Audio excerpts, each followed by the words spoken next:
Tağar tarafından ve Çemişkazak tarafından gelen askerleri bir Meteris yerinde engelliyor. Üst tarafında da Seyyid Zafer diye bir akrabası var. En yakın silahşör arkadaşlarından biri.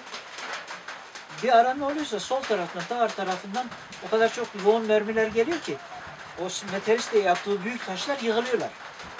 Ve bunun vücudu ortaya çıkıyor. Bu eğilerek ayağını Meteris'ten dışarı uzatıyor. Büyük bir taşı ayağıyla Meteris duvarın üstüne taşımaya çalışırken milislerden birisi bunu bacağından vuruyor. Kimi?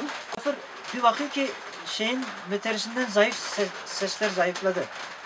Yani bir yandan ayağı vurulmuş, demek ki ayağının derdini almış, bir yandan Seyyid Zafer anlıyor. Kopuya bir şey oldu. İniyor aşağı, bir bakıyor ki kopu vurulmuş. Seyyid Zafer çatışa destek ola kopuyu kurtarıyor orada. 26 dönemi. 26 dönem. Mesela 26 döneminde o kadar çok çatışan, o kadar çok cesur, o kadar çok dirayetli insanlar var ki. İşte Usul Menbal var. Usul Menbal 38 yılında vurulduğunda Kopo der ki eyvah der. Dersim'in ışığı söndü der. Usul Menbal'in diğer adı tabur bozandır.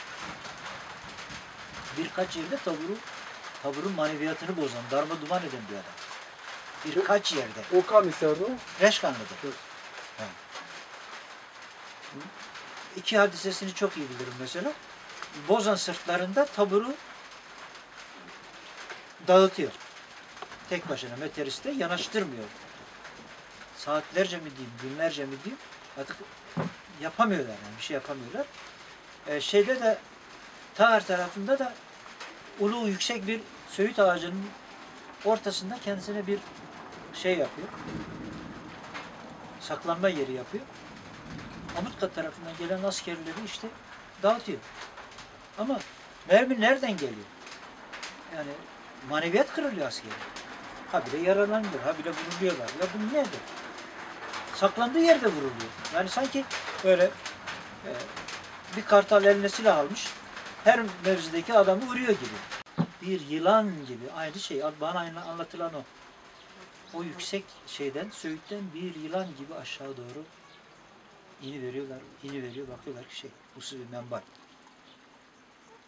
Usul Menbal, evet, Dersim'in o hani Demenan, Haydaran tarafında ismi çıkan meşhur silahşörler, hani şuarı söyleye çatışan insanlar değerinde. Bu ayarda insanlar işte. Neyse. Derken nereye getirdim? 1926'da mesela Usul ve Seydali Boğaz'ın tepesinde, bu Bozan'ın tepesinde Meteristeler. Habire top atılıyor. Lo metersi. Cesaret yanındakileri. O anda top bir patlıyor. Palancı diye akrabamız paramparça oluyor. Ama o yine lo metersi. O metersi vermiyorlar günlerce. Ta ki artık günlerce yatmıyorlar. Ağaç susuz. Bir ara bir sessizlik, bir sakinlik. O arada bunlar uykuya dalıyor. Sakin ya. Yorgunluk, günlerin yorgunluğu var.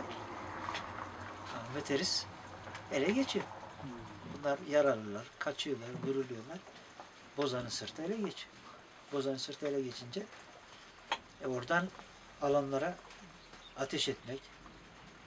Çünkü Akirek tarafından geliyorsun, çakmaklı sırtları bu şu falan.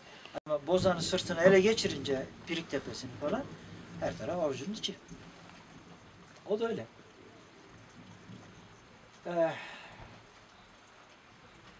Çok cesur adamlar, çok yiğit adamlar. Silahın arkasında ölen de olmuş. 300 küsür diyorlar. Savaşçı. Başka da mağaralarda 300 küsür dedikleri savaşçı sivil mi? ölen, evet.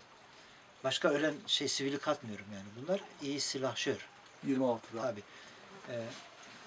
Yani yine bini geçmiştir ölen kadın, çocuk mağaralarda top atışlarıyla parçalanan ölü çok yani. Yani 1926'da Koçan üzerine düzenlenen harekette Tabii, Koçanlı savaşçılardan 300'e yakın 300'e yakın. Evet. Vurulan var diyorsun. Tabii. Eğer çoluk çocuk kadın da sayarsan. Onlar sayarsan bini geçer yani. Bini geçer. Evet.